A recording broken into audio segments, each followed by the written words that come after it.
Hello friends, welcome to कारगी classes. Date आज की 6 मार्च 2021 और इंडियन एक्सप्रेस की इंपॉर्टेंट न्यूज़ देख लेते हैं जो हम इस वीडियो में डिस्कस करने वाले हैं। फ्रंट पेज पे फर्स्ट न्यूज़ वो है कि सुप्रीम कोर्ट ने ओवर द टॉप जो भी प्लेटफॉर्म्स हैं उनको ये कहा है कि जो नए कानून आए हैं, जो नए आईटी रूल्स डिक्लेयर किए हैं गवर्नमेंट ऑफ इंडिया ने, उनके पास में कोई लीगल बैकिंग नहीं है, तो ओवर द टॉप जो भी प्लेटफॉर्म्स हैं उन पर लगाम नहीं लगाई जा सकती। अभी करंट पोजीशन अगर देखी जाए सेंट्रल गवर्नमेंट के द्वारा, तो सेंट्रल गवर्नमेंट ने अपनी तरफ से कहा है कि हम जल्दी ही पार्लियामेंट से कानून पारित करवाएंगे। तो देखेंगे इस आर्टिकल को क्या है पूरा मुद्दा। ठीक है, ये आर्टिकल भी नहीं डिस्कस करेंगे, ये आर्टिकल भी हम डिस्कस नहीं करेंगे, ये आर्टिकल भी हम डिस्कस नहीं करेंगे। फ्रंट पेज से और एक भी इंपॉर्टेंट चीज़ नहीं है जो हमें डिस्कस करनी हो। बस इसमें थोड़ा सा यहाँ पे हम देख सकते हैं कि ग्रुप ऑफ मिनिस्टर्स ने एक रोड मैप तैयार किया है कि जो जर्नलिस्ट्स हैं जिन्होंने चाइना इंडिया के बीच में टेंशन के टाइम पे, कोविड-19 के टाइम पे और इंटरनेशनल रिलेशन को लेकर के जो अलग अलग जो अपनी रिपोर्ट्स पब्लिश की है अलग अलग प्लेटफॉर्म्स के through, news media houses, digital media houses, उनके थ्रू, तो मतलब उनको न्यूट्रलाइज करना बहुत ज़्यादा ज़रूरी है क्योंकि कई न्यूज़ जर्नलिस्ट ने इंडिया की इमेज को नेगेटिवली एक तरीके से पोर्ट्रेट करने की कोशिश की है। बट यहाँ पर हमारे लिए कुछ भी काम की चीज़ नहीं है जो हम डिस्कस कर सकें, या फिर हम कभी आंसर राइटिंग में या कुछ भी फैक्चुअल चीज़ हमें लर्न करने की ज़रूरत हो। ठीक है, तो ये केवल इस तरीके से ये कि कलर कोडिंग दी जाएगी जर्नलिस्ट्स को, ठीक है, वो चीज़ बताई जा रही है, तो बिल्कुल भी डिस्कस नहीं करेंगे और कोई भी आर्टिकल काम का नहीं है। इधर रिया चक्रवर्ती वाला जो केस चल रहा है, सुशांत सिंह राजपूत वाला केस, उसमें ये बताया जा रहा है कि जो एनसीबी है, ठीक है, तो ये जो नारकोटिक्स कंट्रोल ब्यूरो है, उसने ये कहा है कि रिया चक्रवर्ती फैसिलिटेट किया करती थी ड्रग सप्लाई को। ठीक है, मर्डर केस से तो चलो इसको फ्री कर दिया गया था, बट 33 इंडिविजुअल्स के अगेंस्ट में चार्जशीट दायर की गई है। तो ये बॉलीवुड के लिए अपने आप में कहीं ना कहीं क्वेश्चन भी है। बाकी तो देखते हैं आगे क्या होता है, पूरी इन्वेस्टिगेशन और जाके आगे जाकर की इन्वेस्टिगेशन तो ऑलमोस्ट हो गई, बट आगे जो कोर्ट का जो भी ओपिनियन रहता है वो टाइम बताएगा। तो डिस्कशन के लिए ये बिल्कुल भी काम के नहीं है। आगे चलते हैं। फिर नेक्स्ट है कि पंजाब असेंबली ने जो 3 farm laws government of India ने पारित करवाए हैं पार्लियामेंट से, उनके अगेंस्ट में रेजोल्यूशन पारित किया है। ठीक है, तो ये तो ऑलरेडी बहुत बार हम डिस्कस कर चुके हैं। बाकी इसमें तो देखो पॉलिटिक्स ज़्यादा है, काम का नहीं है। ये वाला आर्टिकल हम देख लेंगे कि पहली बार क्वाड लीडर्स, ठीक है, 4 कंट्रीज़ जिसमें जापान, इंडिया, यूएसए और ऑस्ट्रेलिया के लीडर्स, मतलब इनके जो कंट्री के जो प्रधानमंत्री हैं या फिर प्रेसिडेंट हैं, वो पहली बार मिलेंगे। हो सकता है कि ये वर्चुअल मीटिंग हो, बट फिर भी ये 12 तारीख को होने का स्कोप है कि 12 तारीख को ये मीटिंग हो सकती है। तो इस आर्टिकल को हम देखेंगे। बाकी ये वाला आर्टिकल भी डिस्कस नहीं करेंगे, ये भी नहीं करेंगे। तो एक आर्टिकल यहाँ से हो गया। आगे फिर गवर्नमेंट ऑफ इंडिया ने जो ओवरसीज सिटीजन्स ऑफ इंडिया है, जो कार्ड होल्डर है, ओसीआई कार्ड होल्डर्स हैं, उनको अब परमिशन लेनी पड़ेगी कोई भी रिसर्च वर्क करना हो या कोई भी जर्नलिज्म से रिलेटेड कोई भी काम करना हो इंडिया में आकर के। तो इस आर्टिकल को देखेंगे कि ओसीआईज के लिए क्या फैसिलिटीज़ हैं, क्या कंपटीशन एग्ज़ाम्स में वो बैठ सकते हैं और उनका क्या स्टेटस रहेगा। एक नोटिफिकेशन जो मिनिस्ट्री ऑफ होम अफेयर्स हैं उनके द्वारा अभी रिलीज़ किया गया है गैजेटेड फॉर्म में। तो इस आर्टिकल को देखेंगे ओसीआईज के बारे में। ठीक है, आगे चलते हैं। फिर आ गए हम एक्सप्लेन पेज पे। वहाँ पर एक आर्टिकल है कि सिमलीपाल जो बायो रिजर्व है, ठीक है, बायोस्फीयर रिजर्व है, वहाँ पर अभी क्या फॉरेस्ट या वाइल्ड फायर लग गई। तो ये कितना प्रोन है आग के लिए, आग लगने की वजह क्या है, और इसके बारे में आपको प्रीलिम्स के हिसाब से कुछ तैयारी भी करवाई जाएगी। ये वाला जो शुरुआत के जो ये 2 पैराग्राफ्स हैं, क्योंकि यूपीएससी किस तरीके से क्वेश्चन करती है, इनडायरेक्ट स्टेटमेंट देती है और फिर आपसे पूछती है कि आइडेंटिफाई करो कि ये कौन सा बायोस्फीयर रिजर्व है या कौन सा नेशनल पार्क है या वाइल्ड लाइफ सेंचुरी है। ठीक है, तो उस पॉइंट ऑफ व्यू से इस आर्टिकल को देखेंगे। साथ में वाइल्ड फायर्स क्यों लगती हैं उसकी वजह भी हम जानेंगे। ठीक है, तो एक्सप्लेन पेज पे एक ही काम का आर्टिकल। आगे चलते हैं। फिर आ गए हम इकोनॉमी पेज पे। आरबीआई और गवर्नमेंट अपनी तरफ से एक मानस बना चुके हैं कि जो इन्फ्लेशन का बैंड जो दिया हुआ है ना, 2016 में जो मॉनेटरी पॉलिसी कमेटी को टारगेट दिया था कि भाई 4 ± 2% का जो बैंड है इन्फ्लेशन का, जिसमें 2% से लेके 6% तक की इन्फ्लेशन वेरी कर सकती है, उस बैंड को आने वाले 5 साल मतलब 2021 से 26 के बीच में भी रखने का प्लान बना चुकी है गवर्नमेंट और आरबीआई, और यही कहीं ना कहीं स्कोप दिखाई दे रहा है आगे। ठीक है, तो एक तो इस आर्टिकल को देखेंगे, बाकी और ये थोड़े टेम्परेरी से आर्टिकल है, बिल्कुल भी डिस्कस करने लायक नहीं है, नहीं करेंगे। फिर हम सीधा डिस्कस करने वाले हैं ये नीचे वाला आर्टिकल, जिसमें जो इनकम टैक्स रिटर्न्स है ना वो बहुत ज़्यादा स्लो डिक्लाइन कर रही हैं। तो इसमें एक तो क्या इनकम टैक्स रिटर्न की जो कैटेगरीज है ITR 1, ITR 2, एक तो कैटेगरीज देखेंगे, और जो डिक्लाइन हुआ है इनकम टैक्स रिटर्न फाइलिंग का उसकी वजह भी जानेंगे, और अभी कितना डिक्लाइन हुआ उस डेटा को भी जानने की कोशिश करेंगे। तो ये कुछ इंपॉर्टेंट आर्टिकल्स जो हम एक एक करके डिटेल में डिस्कस करने वाले हैं। तो चलिए अब डिटेल में देखते हैं। वर्ल्ड पेज पे एक छोटी सी इंफॉर्मेशन है, वो ये कि इंडियन अमेरिकन्स को थैंक्स कह रहे हैं जो बाइडन, क्योंकि उनके एडमिनिस्ट्रेशन में भी बहुत जनों को इन्होंने अपॉइंट किया है। साथ में नासा का जो अभी जो सैटेलाइट या रोवर या लैंडर जो लैंड कर गया है यहाँ पर मार्स पे, तो उसमें भी इंडियन ओरिजिन साइंटिस्ट नासा में जो काम कर रही है स्वाति मोहन, उनको भी इन्होंने थैंक्स कहा कि इंडियन कम्युनिटी या इंडियन अमेरिकन्स ने बहुत ज़्यादा कंट्रीब्यूट किया है कंट्री को और ज़्यादा फॉरवर्ड ले जाने में। ठीक है, चाहे वो कमला हैरिस हो या फिर इनके जो खुद के सेक्रेटरी हैं जो स्पीच बनाते हैं इनका विनय रेड्डी वो हो, तो ये बातें बताई जा रही, काम की कुछ है नहीं वैसे ज़्यादा। ठीक है, देखते हैं अब आर्टिकल्स को, जो मेन आर्टिकल्स हैं उनको डिटेल में। फर्स्ट न्यूज़ है IT रूल्स के पास में कोई टीथ नहीं है, मतलब उनके पास में कोई लीगल बैकिंग नहीं है, वो ओवर द टॉप प्लेटफॉर्म्स को कंट्रोल नहीं कर सकते। हाँ, एक कानून अगर लेकर के आ जाती है पार्लियामेंट में सेंट्रल गवर्नमेंट, तो ये कानून कहीं ना कहीं इफेक्टिव हो जाएंगे, ये बात कही सुप्रीम कोर्ट ने। ठीक है, शुक्रवार को मतलब बात हो गई कल की, तो सुप्रीम कोर्ट ने बातचीत हो रही थी, डिस्कशन चल रहा था, डिबेट चल रहा था पूरा, कि ओवर द टॉप प्लेटफॉर्म्स की अकाउंटेबिलिटी इंश्योर करने के लिए जो अभी गवर्नमेंट ने अपनी तरफ से information technology guidelines for intermediaries and digital media ethics code rules 2021 जो रिलीज़ किए हैं, उनके बेसिस पे अगर आप रेगुलेट करना चाहते हो ओवर द टॉप प्लेटफॉर्म्स को, तो उनके लिए आपको लीगल बैकिंग की ज़रूरत है। बेसिकली एक वेब सीरीज चल रही थी अमेजॉन प्राइम पे, तांडव, और उसमें कुछ ऐसे कंटेंशियस इशू आ गए थे जिनको लेकर के जो प्लेटफॉर्म प्रोवाइडर है, जो अमेजॉन प्राइम की इंडिया की जो हेड हैं अपर्णा पुरोहित, उनके अगेंस्ट में एक मतलब केस दायर कर दिया गया था। तो उन्होंने अपनी प्रोटेक्शन के लिए इंटरिम बेल की डिमांड की थी, तो उस बेल को रिजेक्ट कर दिया गया था इलाहाबाद हाई कोर्ट के द्वारा, ये कह के कि आपके जो राइट्स है ना, राइट टू लाइफ या जो भी आपका प्रोटेक्शन मिलना चाहिए, वो हम आपको अभी इंश्योर नहीं कर सकते, क्योंकि करंट जो रूल्स अवेलेबल हैं वो कहीं ना कहीं आपको स्पेस प्रोवाइड नहीं करते। क्योंकि करंट रूल क्या कह रहे हैं कि अगर आपके प्लेटफॉर्म पे ओवर द टॉप प्लेटफॉर्म्स पे कोई भी कंटेंट है जो कहीं ना कहीं शेयर किया जा रहा है, तो नेशनल सिक्योरिटी के लिए थ्रेट का कारण बन सकता है।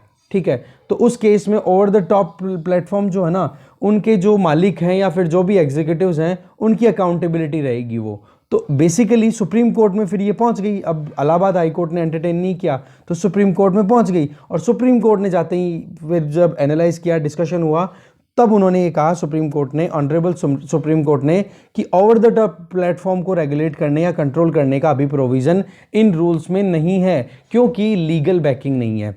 तो गवर्नमेंट को रिप्रेजेंट कर रहे थे हमारे जो सॉलिसिटर जनरल हैं, जो कि गवर्नमेंट ऑफ इंडिया को रिप्रेजेंट कर रहे थे, उन्होंने ये कहा कि इसके लिए हम जल्दी कानून, मतलब अल्टीमेटली ये सेंट्रल गवर्नमेंट ने अपनी तरफ से स्टेटमेंट कहा है कि हम जल्दी ही इसके लिए पार्लियामेंट से कानून पारित करवा लेंगे। तो देखो, रूल्स केवल इतना ज़्यादा इफेक्टिवली काम नहीं करते हैं, और ये चीज़ तो कहीं ना कहीं हमने पहले भी डिस्कस की थी कि ये रूल्स अकेले कैसे काम करेंगे, पार्लियामेंट से अप्रूवल तो लो। पार्लियामेंट सबसे बड़ी पंचायत है हमारे देश की, तो वही चीज़ यहाँ पर सुप्रीम कोर्ट ने भी रीइटरेट कर दी कि भाई कानून तो लेकर के आओ, तब जाकर के आप इन रूल्स को इम्प्लीमेंट कर सकते हो। बस यही एक बात थी। आगे चलते हैं।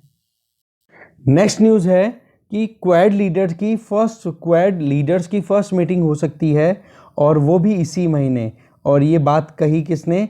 प्राइम मिनिस्टर स्कॉट मॉरिसन, जो कि कहाँ के प्राइम मिनिस्टर हैं?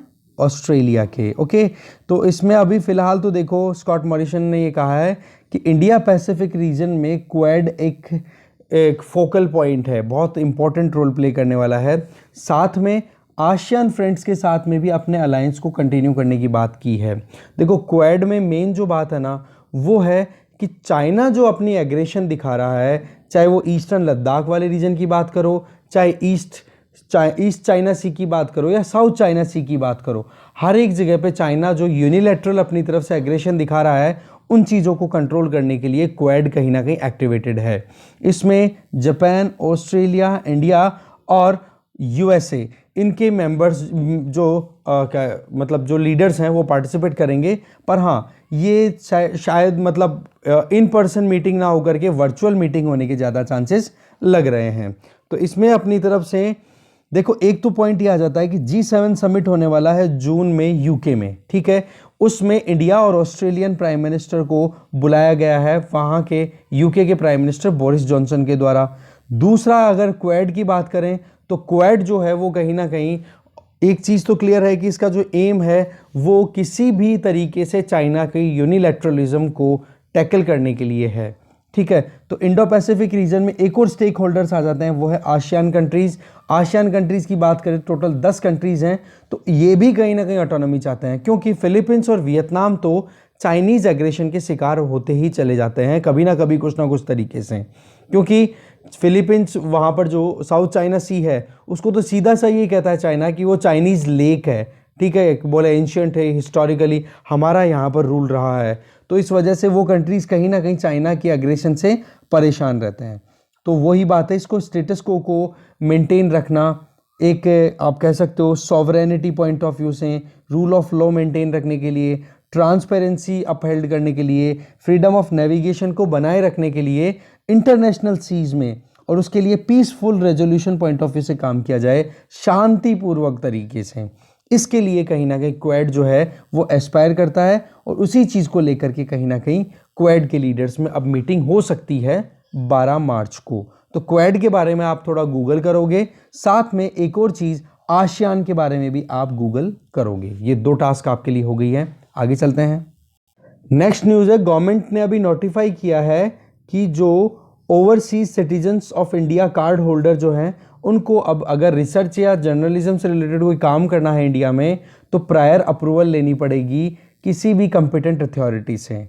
तो देखो, गवर्नमेंट ने अपनी तरफ से नोटिफाई किया है कुछ राइट्स की और रेस्ट्रिक्शंस को कंसोलिडेट करके कि ओवरसीज सिटीजन्स ऑफ इंडिया है, ओसीआईज जो है ना, वो क्या तो उनको राइट्स यहाँ पे मिलेंगे और क्या उन पे रेस्ट्रिक्शंस होगी।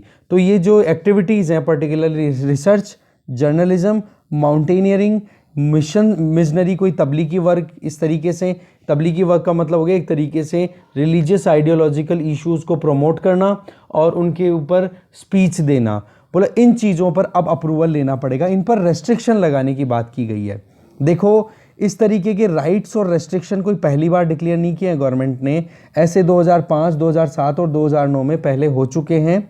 और मिनिस्ट्री ऑफ होम अफेयर्स ने अपनी तरफ से कुछ क्लैरिटी लाने की कोशिश की है, इसके लिए ये नोटिफिकेशन रिलीज़ किया गया है।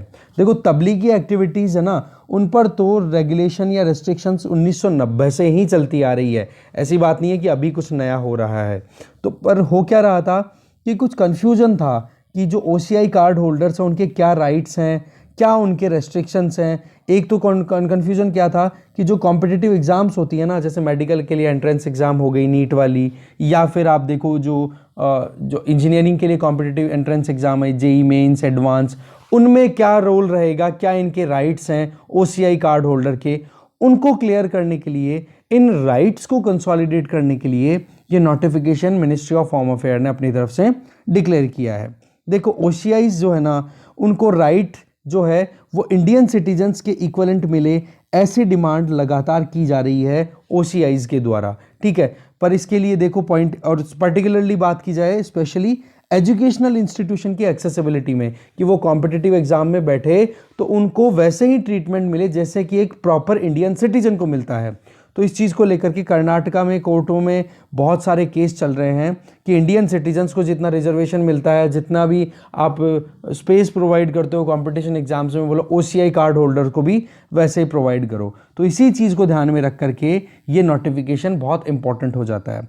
देखो, जो थर्सडे को गैजेट नोटिफिकेशन डिक्लेयर किया गया है ना, इसमें बहुत सारी चीज़ें राइट्स के तौर पे दी हुई है। देखो, एक तो क्या है कि जो ओसीआई कार्ड होल्डर हैं उनको मल्टीपल एंट्री अलाउड है, कि वो लाइफ लॉन्ग वीज़ा रख सकते हैं, उनके लिए वीज़ा की प्रॉब्लम नहीं है और मन में आए तब इंडिया में आ सकते हैं, जा सकते हैं। एग्जम्पशन किस चीज़ के लिए है कि वो लोग अपने आप को, मतलब एक ये भी छूट दे रखी है कि वो अपने आप को फॉरेन रीजनल रजिस्ट्रेशन ऑफिसर, ठीक है, FRRO से रजिस्टर, मतलब एक तरीके से बार बार परमिशन लेने की ज़रूरत नहीं है, मतलब फ्रीक्वेंटली वो इंडिया में आ सकते हैं, इंडिया से जा सकते हैं और कितने भी लंबे समय तक इंडिया में रहें उनको कोई चिंता करने की ज़रूरत नहीं है। तो इसमें आप देख सकते हो कि किस तरीके से इंडियन नेशनल्स जो हैं उन्हीं के इक्वलेंट ट्रीटमेंट मिला कि नहीं। इवन जो डोमेस्टिक एयर फेयर्स हैं उनमें भी उनको इक्वल, या फिर जो मॉन्यूमेंट है, कोई भी हेरिटेज है, उनको अगर विजिट करने जा रहे हैं, पब्लिक प्लेसेस को एक्सेस करते हैं, तो वहाँ पर OCIs के ऊपर उतना ही चार्ज लगता है जितना चार्ज आप इंडियन सिटीजन्स पे लगता है, ठीक है। पर हाँ, और साथ में OCI कार्ड होल्डर्स हैं उनको बहुत सारे राइट्स ऐसे भी मिले हुए हैं जो कि NRIs के इक्वलेंट है, जैसे कि बच्चे को अडॉप्ट करना, या फिर कॉम्पिटिटिव एग्जाम में वो अपीयर हो सके, या फिर वो कोई भी इमूवेबल प्रॉपर्टी को परचेज कर सके या सेल कर सके, बस छोड़ के एक को, कौन सी, एग्रीकल्चरल लैंड के अंदर ये पैसा नहीं लगा सकते हैं। This is very important fact, ये ध्यान रखना। OCIs को एग्रीकल्चरल लैंड खरीदना और बेचना अलाउड नहीं है। या फिर इसके अलावा वो कोई भी प्रोफेशनल कोर्स यहाँ पे करना चाह रहे हैं, डॉक्टर बनना चाह रहे हैं, लॉयर बनना चाह रहे हैं, आर्किटेक्ट बनना चाह रहे हैं, चार्टर्ड अकाउंटेंट बनना चाह रहे हैं, इन पर NRIs के इक्वलेंट ही इनको राइट्स मिले हुए हैं। तो ये राइट्स का जो डिक्लेरेशन है ना, इसको इस नोटिफिकेशन में बड़ा कंसोलिडेटेड मैनर में बड़ा क्लियरली डिफाइन किया हुआ है। पर हाँ, एक चीज़ है कि अगर OCIs यहाँ पर आते हैं इंडिया में और वो रिसर्च वर्क करना चाहते हैं, वो कोई मिशनरी वर्क करना चाह रहे हैं, तबलीग का काम करना चाह रहे हैं, माउंटेनियरिंग का काम करना चाह रहे हैं, कोई जर्नलिस्टिक एक्टिविटी करना चाह रहे हैं, तो इनको FRRO या फिर कोई भी कंपिटेंट अथॉरिटी से इनको अप्रूवल लेना पड़ेगा, स्पेशल परमिशन लेनी पड़ेगी। ये चीज़ डिफाइन और ज़्यादा क्लियरली कर दी गई है, ठीक है ना। अब इसके अलावा और कौन से काम है जिनमें परमिशन लेने की ज़रूरत है OCIs को? देखो, अगर वो इंडिया में आकर के कोई भी diplomatic mission, for example USA का जो ऑफिस है यहाँ पे इंडिया में, USA की जो एम्बेसी है वहाँ पर काम करना चाहते हैं, तो इनको स्पेशल कॉम्पिटेंट अथॉरिटी से अप्रूवल लेना पड़ेगा। या कोई भी फॉरेन गवर्नमेंट ऑर्गेनाइजेशन इंडिया में काम कर रहा है, गवर्नमेंट ऑर्गेनाइजेशन, ध्यान रखना आप इस चीज़ का, कोई फॉरेन गवर्नमेंट ऑर्गेनाइजेशन काम कर रहा है, उसमें वो पार्टिसिपेट करना चाह रहे हैं, एम्प्लॉयमेंट लेना चाह रहे हैं, तो स्पेशल कॉम्पिटेंट अथॉरिटी या फिर FRRO से अप्रूवल लेना पड़ेगा। या फिर वो डिप्लोमेटिक मिशन कोई भी हो दूसरे कंट्री का जो कि इंडिया में कंडक्ट कर रहा है, उसमें भी अगर काम करना चाहते हैं तो स्पेशल या फिर स्पेशल परमिशन की ज़रूरत पड़ेगी। तो ये जो चीज़ें हैं ना, ये रेस्ट्रिक्शंस गवर्नमेंट ऑफ इंडिया ने अपनी तरफ से बिल्कुल क्लियरली डिफाइन करने के लिए नोटिफिकेशन रिलीज़ किया है। तो देखो बेसिकली क्या है, ये मिशनरी एक्टिविटीज़ या फिर जो तबलीगी एक्टिविटीज़ हैं, इसका मतलब ये नहीं है कि कोई भी इंडिया में आकर के रिलीजियस प्लेसेस को विजिट ही नहीं कर सकता या नॉर्मल रिलीजियस एक्टिविटीज़ में पार्टिसिपेट नहीं कर सकता, जैसे कि रिलीजियस डिस्कोर्स को अटेंड करना, उसमें कोई प्रॉब्लम नहीं है। पर हाँ, प्रॉब्लम या फिर रेस्ट्रिक्शन किस चीज़ पे लगाई गई है, अप्रूवल की कब जरूरत पड़ेगी, स्पेशल परमिशन की, अगर वो इंडिया में आकर के रिलीजियस आइडियोलॉजी को प्रीच कर रहे हैं, बढ़ावा देना चाह रहे हैं, रिलीजियस प्लेसेस पे वो स्पीच देना चाह रहे हैं, या फिर ऑडियो या विजुअल डिस्प्ले के थ्रू या पैम्पलेट्स के थ्रू वो रिलीजियस आइडियोलॉजी को एक्सपेंड करना चाह रहे हैं, या कन्वर्जन को वो कहीं ना कहीं स्प्रेड करना चाह रहे हैं, तो अप्रूवल लेने की ज़रूरत है। और ये अप्रूवल अभी से ज़रूरत नहीं है, ये 1990s से चलता आ रहा है, ठीक है ना।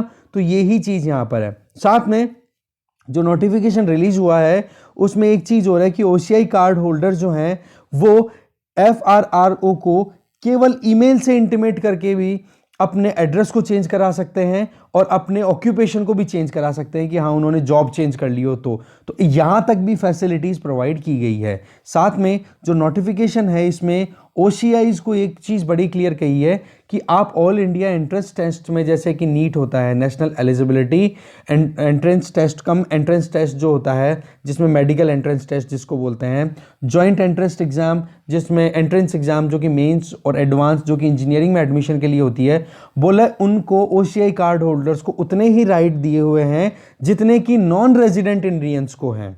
पर डिमांड क्या करते हैं वो कि हमें इंडियन सिटीजन्स के इक्वलेंट हमें राइट्स प्रोवाइड किए जाएं, बट ये चीज़ बिल्कुल भी एक्सेप्टेबल नहीं है, नोटिफिकेशन नहीं है, बिल्कुल क्लियर कर दिया है कि एनआरआईज के इक्वल आपको ट्रीट किया जाएगा इन इश्यूज़ में, ना कि इंडियन सिटीजन्स के इक्वल। इसके अलावा जो भी चीज़ इस नोटिफिकेशन में डिक्लेयर नहीं की गई है वो चीज़ें, जैसे कि मान लो कि फॉरेन एक्सचेंज मैनेजमेंट एक्ट का क्या बिहेवियर रहेगा, उसके अंडर में ओसीआईज को कैसे ट्रीटमेंट होगा, इकोनॉमिक, फाइनेंशियल, एजुकेशनल फील्ड, जो कि स्पेसिफाई नहीं किया गया इस नोटिफिकेशन में, तो जो एग्जिस्टिंग एक्ट्स है ना, उन एक्ट्स के अकॉर्डिंग वो काम चलेगा। नोटिफिकेशन का उसके ऊपर कोई असर नहीं होगा जो उसमें मेंशन नहीं किया हुआ है।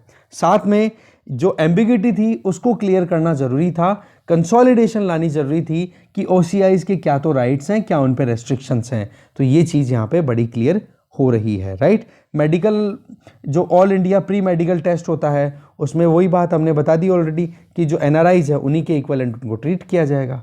ओके, आगे चलते हैं। अब हम आ गए हैं एक्सप्लेन पेज पे।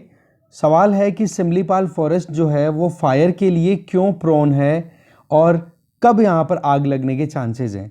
देखो, बायोस्फीयर रिजर्व है ये सिमलीपाल फॉरेस्ट, ठीक है। इसमें 1 महीने से के लगभग आग लगते हुए हो गई, फरवरी में आग लगी थी और वो अब थोड़ा सा कंट्रोल में आई है, ठीक है। तो ये एक तो क्या है, इस फॉरेस्ट वाले रीजन एरिया में फायर जो है ना वो फ्रीक्वेंटली देखी जा रही है, और पर्टिकुलरली कौन से टाइम पे, ड्राई वेदर कंडीशंस, ठीक है। मॉनसून के बाद में जो स्प्रिंग वाला जो टाइम, विंटर्स के बाद में जो स्प्रिंग सीजन आती है ना, फरवरी से या मार्च से स्टार्ट होती है, उस टाइम पे थोड़ा सा ड्राई कंडीशन आ जाती है और टेम्परेचर भी धीरे धीरे राइज होना शुरू हो जाता है, तो थोड़ी आग वहाँ पे लगना शुरू हो जाती है और इसी सीज़न में मेनली देखी जाती है। तो सबसे पहले तो सिमलीपाल बायोस्फीयर रिजर्व से रिलेटेड कुछ स्पेसिफिक फैक्ट्स देख लेते हैं। ये एक नेशनल पार्क और टाइगर रिजर्व है जो कि उड़ीसा के मयूरभंज डिस्ट्रिक्ट के नॉर्दर्न पार्ट में लोकेटेड है। 1994 में सेंट्रल गवर्नमेंट ने सिमलीपाल को और उसके आसपास के एडजॉइनिंग एरिया को, जो कि लगभग 6000 स्क्वायर किलोमीटर का एरिया, 5500 स्क्वायर किलोमीटर एरिया है, उसको बायोस्फीयर रिजर्व डिक्लेयर कर दिया। और इसकी लोकेशन अगर आप देखोगे तो ईस्टर्न घाट के ईस्टर्न एंड पर लोकेटेड है। जैसे कि अगर आपको यहाँ पे मैं मैप बना करके समझाऊँ तो ईस्टर्न घाट इस तरफ है, तो ईस्टर्न घाट के इस तरफ बिल्कुल एंड, ईस्टर्न एंड पे ये लोकेटेड है उड़ीसा के मयूरभंज के नॉर्दर्न रीजन में। सिमलीपाल बायोडाइवर्सिटी रीजन में अगर देखें तो वहाँ पर प्लांट्स की बहुत सारी स्पीसीज़ हैं, एम्फीबियंस की है, रेप्टाइल्स की हैं, बर्ड्स की हैं, मैमल्स की हैं।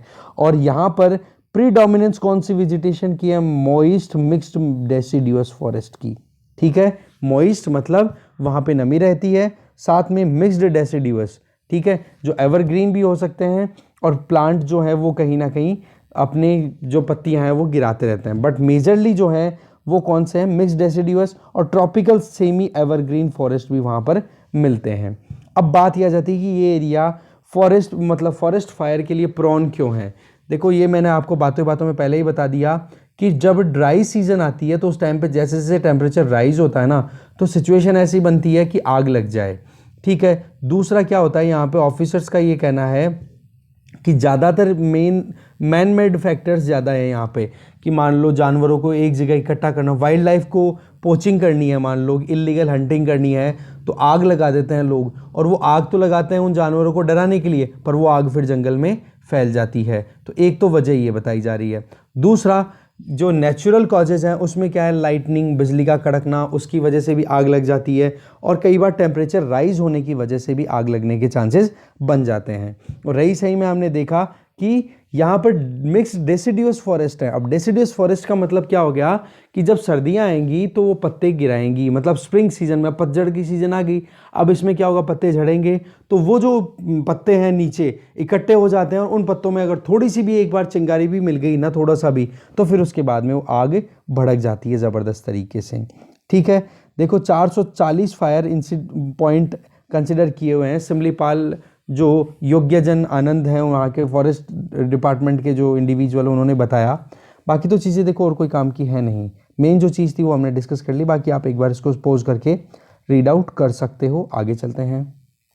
नेक्स्ट आर्टिकल है, गवर्नमेंट और आरबीआई है वो इन्फ्लेशन बैंड जो है, जो डिक्लेयर हुआ था 2016 में उर्जित पटेल कमेटी के रिकमेंडेशन के बेसिस पे, कि जो इन्फ्लेशन है उसको टारगेट किया जाएगा 4 ± 2% तो ओवरऑल रेंज कितनी होगी, 2 से 6%। तो बोला उसी को कंटिन्यू करने का एक चांस लग रहा है आरबीआई और मिनिस्ट्री ऑफ फाइनेंस के बीच में जो अपकमिंग जो मीटिंग होने वाली है उसमें। तो देखो बेसिकली ये इन्फ्लेशन टारगेटिंग का जो प्रोविज़न था वो शुरू हुआ था 2016 में, जिस टाइम पे मॉनेटरी पॉलिसी कमेटी स्टैब्लिश हुई थी पहली बार, और मॉनेटरी पॉलिसी कमेटी को टारगेट दिया गया था गवर्नमेंट ऑफ इंडिया के द्वारा कि भाई आपको 4 ± 2% तक आप बैंड जो इन्फ्लेशन का है उसको मेंटेन रखना है। तो 5 साल का प्रोविज़न था जो कि मार्च 2021 में ख़त्म होने वाला है। बट अभी जिस तरीके के ट्रेंड लग रहे हैं, क्योंकि कोविड-19 का एक तो, और दूसरा अभी जो इन्फ्लेशन है उसको इतना जल्दी कंट्रोल करना भी पॉसिबल नहीं है। तो गवर्नमेंट ऑफ इंडिया और आरबीआई इस चीज़ के लिए रेडी हैं। और आरबीआई ने अभी रिसेंटली अपनी एक रिपोर्ट में कहा भी था कि ये चीज़ एक्सपेक्टेड है कि जो 6%, 2 से 6% का जो पूरा एक बैंड है उसी में कहीं ना कहीं इन्फ्लेशन को हम अभी टारगेट करके चलेंगे आने वाले 5 सालों के लिए, और मतलब 2025-26 तक की बात हो चुकी है। तो बेसिकली आप देखोगे कि मॉनेटरी पॉलिसी कमेटी जो होती है वो 6 मेंबर कमेटी होती है जिसको हेड किया जाता है आरबीआई के गवर्नर के द्वारा, और 2 मेंबर और होते हैं आरबीआई को रिप्रेजेंट करने वाले, और बचे हुए 3 मेंबर होते हैं वो सेंट्रल गवर्नमेंट के होते हैं, वो मिलकर के फिर काम किया करते हैं। देखो इन्फ्लेशन वैसे जनवरी 2021 में जो रिटेल इन्फ्लेशन थी वो 4% तक आ गई, जो कि पिछले लगभग 1-1.5 साल में लोवेस्ट है। इसकी वजह क्या हुई, फूड और वेजिटेबल प्राइसेस की डिक्लाइन कर जाना। और ये जो टारगेट था ना जिसमें ये बैंड की बात हम कर रहे हैं 4 ± 2%, ये कौन सी कमेटी के रिकमेंडेशन के बेसिस पे हुआ था, उर्जित पटेल कमेटी के रिकमेंडेशन के बेसिस पे। अब रही सही में क्या है कि फिस्कल डेफिसिट अभी गवर्नमेंट का और ज़्यादा बढ़ने वाला है, क्योंकि मार्केट से पैसा उठाएगी गवर्नमेंट, ठीक है ना, तो उसका असर कहीं ना कहीं इन्फ्लेशन भी पड़ेगा और बॉन्ड यील्ड पर भी पड़ेगा। तो इस चीज़ को ध्यान में रख करके गवर्नमेंट और आरबीआई कहीं ना कहीं इस चीज़ के लिए पहले से तैयार हैं कि अभी हमें इन्फ्लेशन टारगेटिंग को बिल्कुल भी चेंज नहीं करना है, क्योंकि अभी मार्केट में भी इंस्टेबिलिटी है। सेंसेक्स देखो कितना फ्लक्चुएट कर रहा है, और रही सही में गवर्नमेंट को भी पैसे की ज़रूरत है, क्योंकि इंफ्रास्ट्रक्चर बूस्ट देने के लिए गवर्नमेंट को एक लीडिंग रोल प्ले करना पड़ रहा है, तो उनको पैसे भी मार्केट से उठाना पड़ेगा। तो उससे क्या होगा, बॉन्ड यील्ड बढ़ने का भी डर है। तो इस वजह से क्या हो गया, पूरा का पूरा अभी स्टेबिलिटी ना होने की वजह से कोई भी कदम नहीं उठाए जा रहे हैं प्रॉपर में, या कह सकते हो कि कोई भी और एक्यूरेसी पॉइंट ऑफ व्यू से कदम उठाने का कोई स्कोप दिखाई नहीं दे रहा है। तो पॉइंट क्या निकल के आ रहा है, वही चीज़ रिपीट कर रहा हूं मैं कि 4 ± 2% का जो बैंड है उसी को गवर्नमेंट ऑफ इंडिया और आरबीआई कंटिन्यू करने वाले हैं, और वही चीज़ यहाँ पे बार बार बताई जा रही है। ठीक है, आगे चलते हैं। नेक्स्ट न्यूज़ है, pre pandemic he IT returns की बात करें तो वो स्लो डाउन में चल रही थी, और रही सही में कोविड-19 ने और ज़्यादा परेशान कर दिया। देखो इंडियन इकोनॉमी जो है वो स्ट्रेस का तो देखो सामना कर रही थी कोविड-19 आउटब्रेक से पहले ही, और रही सही में जो कसर बच रही थी वो पूरी कर दी कोविड-19 आउटब्रेक ने। अब आज देखो इंडिविजुअल्स हैं जो सैलरीड हैं या फिर जो इनकम लेते हैं अपनी कहीं से भी, वो लोग जो आईटीआर फाइल कर रहे थे उसमें टोटल जो कॉन्ट्रैक्शन देखा गया है फाइनेंशियल ईयर 2019-20 में वो है 6.6%, जो कि अपने आप में अच्छा खासा फिगर है। और इसमें भी उन इंडिविजुअल्स को ध्यान में रखा गया है जो कि 50 लाख से कम की सैलरी अर्न करते हैं एनुअली। देखो रिटर्न फाइल करने की अगर बात करें तो आईटीआर फाइलिंग जो है वो लगभग 9.8% का डिक्लाइन देखा गया है, कॉन्ट्रैक्शन देखा गया है। पर्टिकुलरली कौन सी आईटीआर की कैटेगरी, आईटीआर 1। ठीक है, तो ओवरऑल आप देखोगे कि ऑफलाइन जो कॉन्ट्रैक्शन है, ये ऑनलाइन कॉन्ट्रैक्शन तो कितना देखा गया 9.8% का, और ऑफलाइन कॉन्ट्रैक्शन देखा गया 4.5% का। तो एवरेज हम निकालेंगे तो 6.6 ऐसा कुछ समथिंग निकल जाएगा ओवरऑल सारा, और दूसरी कैटेगरी और देखेंगे। ठीक है, तो आईटीआर 1 सहज, इसकी फाइलिंग जो है वो कौन करता है, कोई भी रेजिडेंट इंडिविजुअल जो कि इंडिया में रहता है उसको ना तो हिंदू अनडिवाइडेड फैमिली में इंक्लूड किया जाएगा, और साथ में उसकी जो इनकम होगी वो 50 लाख से कम होगी, तो वो आईटीआर 1 वाली कैटेगरी में आ जाएगा। टोटल इनकम जो है वो या तो सैलरी या पेंशन से उठा रहा होगा, या फिर उसकी कोई एक हाउस, 1 हाउस प्रॉपर्टी, उससे वो प्रॉपर्टी से इनकम कर रहा हो, या फिर कहीं से उसको इंटरेस्ट मिल रहा हो जैसे कि बैंक में उसने पैसे डाल रखे हों। हाँ, लॉटरी से पैसे कमाए हो तो वो नहीं आएगा इसमें, या फिर कोई भी रेस हॉर्सेज या ऐसी इनकम जिसके ऊपर टैक्स लगाया जा रहा है, इनकम टैक्स एक्ट 1960 के अंडर में 115 BBDA, ये काम की चीज़ नहीं है। पॉइंट इतना सही है कि 50 लाख से कम की जिसकी इनकम है ना, वो बंदा आईटीआर 1 वाली कैटेगरी में जाता है। दूसरी तरफ अगर देखें, हाँ, और एग्रीकल्चर वाली इनकम भी उसकी 5,000 तक होती हो तो वो ITR 1 वाले कैटेगरी में आ जाएगा। फिर दूसरा ITR 2 कैटेगरी की अगर बात करें तो उसमें भी कहीं ना कहीं डिक्लाइन देखा गया है, लगभग 3.5% का। इसमें कौन आती है? जो वो इंडिविजुअल्स या फिर जो हिंदू अनडिवाइडेड फैमिलीज हैं वो, या फिर वो इंडिविजुअल जिनकी इनकम 50 लाख से ज़्यादा होती है, वो लोग ITR 2 कैटेगरी में कंसिडर किए जाते हैं। उनकी इनकम कहीं से भी, सैलरी से भी हो सकती है, हाउस प्रॉपर्टी से, एक से ज़्यादा हाउसेस, यहाँ पे तो क्या था, 1 हाउस वाली कैटेगरी थी यहाँ पे, ये तो ठीक है। इधर एक से ज़्यादा हाउसेस की इनकम हो, कैपिटल से गेन कर रहा हूँ, कहीं पे इन्वेस्ट किया हुआ हो, कहीं इनकम उनकी जो है वो अदर सोर्सेज से, आउटसाइड इंडिया से भी अगर वो इनकम कर रहे हैं तो वो लोग आ जाएंगे ITR 2 कैटेगरी वाले में। ट्रेंड की अगर बात करें तो देखो, ओवरऑल फाइलिंग जो है ना इनकम टैक्स रिटर्न की, जिसमें से इंडिविजुअल्स हो, कॉरपोरेट्स हो या बिजनेस हाउसेज हों, वो ओवरऑल 6.5% डिक्लाइन देखा गया है फिस्कल ईयर 2019-2020 के बीच में। ऐसे ही ITR 3 कैटेगरी में वो कौन लोग आ जाएंगे? वो इंडिविजुअल्स या हिंदू अनडिवाइडेड फैमिलीज जिनकी इनकम कोई भी बिजनेस या प्रोफेशन से आ रही है, या कोई इंडिविजुअल किसी भी फर्म में कोई पार्टनरशिप का शेयर रखता है, तो उसमें आप देखोगे ITR 3 की कैटेगरी में डिक्लाइन कितना हुआ है, 18.33% का। तो ओवरऑल आप देखोगे तो कितना ज़्यादा लॉस देखने को मिल रहा है, और इसकी वजह क्या है? इकोनॉमिक स्लो डाउन पहले से थी और रही सही में और ज़्यादा स्लो डाउन पेंडेमिक ने कर दिया। लगे हाथ एक और न्यूज़ देख लेते हैं। इधर देखो कि मिनिस्ट्री ऑफ रोड ट्रांसपोर्ट ने अपनी तरफ से एक चीज़ क्लियर कर दी है कि 1 अप्रैल के बाद में, 2021 में 1 अप्रैल के बाद में कोई भी अगर नया मॉडल आता है व्हीकल का, उसमें पैसेंजर्स के लिए एयर बैग ज़रूरी होगा इंस्टॉल करना। ये road safety point of view से काम की चीज़ थी जो हमने देख ली। डिस्कशन यहीं ख़त्म है। Thank you very much.